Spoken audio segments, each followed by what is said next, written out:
Koinotning boshi bormi? U kengayadimi yoki doim shunaqa bo'lganmi? Uning chekkasi bormi? Ilm fanga ko'ra koinot taxminan 13 milliard yil oldin boshlangan. Bu hodisa katta portlash deb ataladi. O'sha paytda makon yo'q edi, vaqt yo'q edi, materiya yo'q edi. Hammasi bitta nuqtadan boshlangan. Koinot tarkibi ko'rinadigan va ko'rinmaydigan qorong'u modda, qorong'u energiya, qora tuynuklar, tortish kuchi nihoyatda kuchli, hatto yorug'lik ham chiqib keta olmaydigan gaz va changdan iborat yangi yulduzlar shu yerda tug'iladi.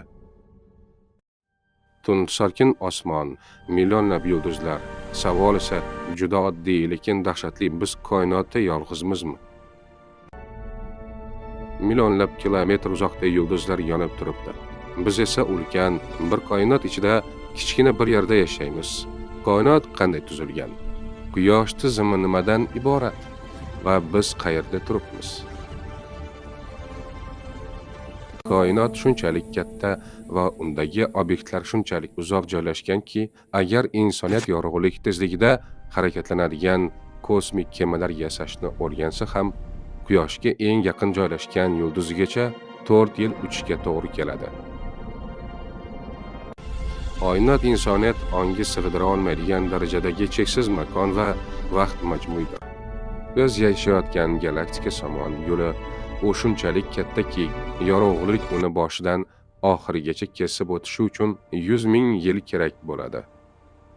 Har bir yulduz bu ulkan energiya manbai kelajakda yangi sayyoralarning onasi va oxir-oqibat o'z o'limiga ega. Ba'zi yulduzlar portlab supernovaga aylanadi.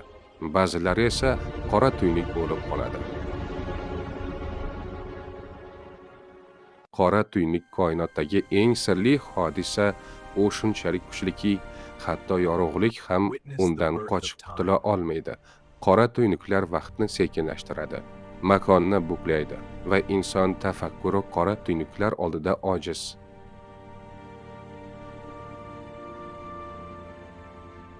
Olimlar aytadi, agar yer qora tuynukka yaqinlashsa, biz buni sezmaymiz. Faqat vaqt biz uchun to'xtagandek bo'ladi.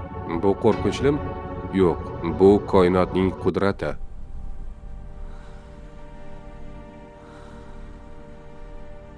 Koinotda vaqt ham boshqacha. Tezlik oshsa, vaqt sekinlashadi. Kuchli tortish kuchi vaqtni bukadi. Shu sababli kosmosda vaqt yerga nisbatan boshqacha o'tadi. Koinotning chegarasi bormi?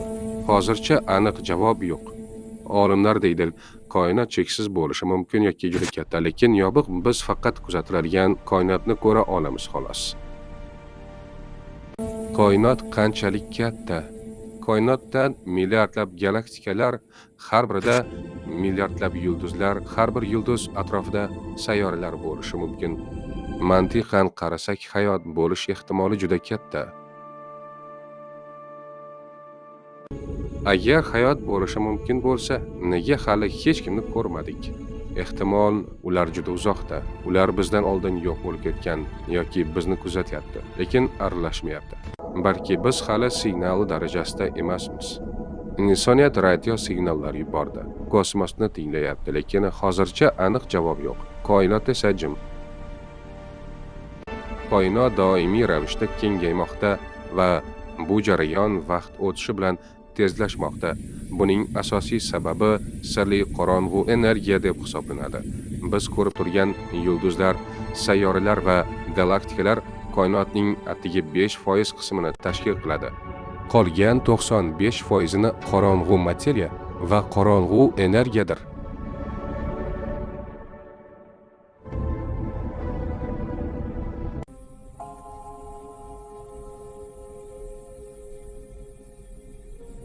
Venera Quyosh tizimidagi eng issiq sayyoradir va o'rtacha sirti harorati taxminan 450 gradus atrofida. Qizig'i shundaki, Venera Quyoshga eng yaqin sayyora emas, Merkuriy yaqinroq, ammo Merkuriyda haroratni tartibga solish uchun atmosfera bo'lmaganligidir. Venerada bir kun 100 yilga teng. Venera o'z o'qi atrofida sekin aylanadi va to'liq aylanib chiqishi uchun 243 kun kerak bo'ladi.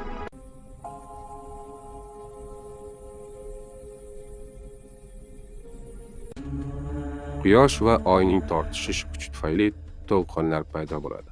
Buning sababi oyning harakatlanish kuchi Yerni va undagi suvni oyga eng yaqin bo'lgan tomonga ko'tarilishiga olib keladi.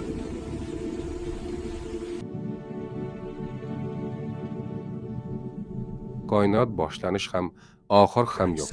U yerda hech qanday chuqurlik yoki balandlik ham yo'q. U yerda siz na kenglik, na uzunlik topa olasiz. Shuning uchun miyangizni koinotdagi qandaydir miqdorlar yoki masofalarni o'lchash bilan bezovta qilmang. Koinotda hamma narsa tom ma'noda cheksizdir va uni hech narsa bilan, hatto inson tafakkurining cheksizligi bilan ham solishtirib bo'lmaydi. Chunki tafakkurning boshlanishi va oxiri bor-u aniq bir shaxsning tug'ilgan paytidan boshlanib, o'sha shaxsning o'limi bilan tugaydi. Bu dunyoda aniq belgilab bo'lmaydigan yagona narsa bu cheksiz olam, chegara bilmas koinotdir. Shunday ekan, hamma narsa katta portlash bilan boshlangan deb gapirmang. Eng boshida tug'ilish vaqti yoki koinotning oxiri kabi so'zlarni ishlatmang, chunki bularning barchasi uydirmalardir. Koinotda millionlab turli xil portlashlar va millionlab yorqin chaqnashlar, millionlab galaktikalar to'qnashuvlari bo'lgan va bularning barchasi yana millionlab marta to'xtovsiz, cheksiz sodir etaveradi.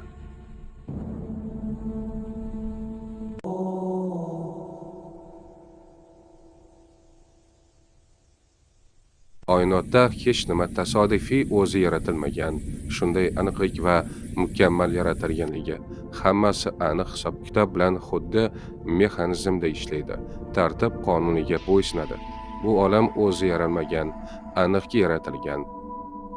Koinotda bizning sayyoramiz Yer kichik bir zarradek Yerdagi borliq yaratilgan.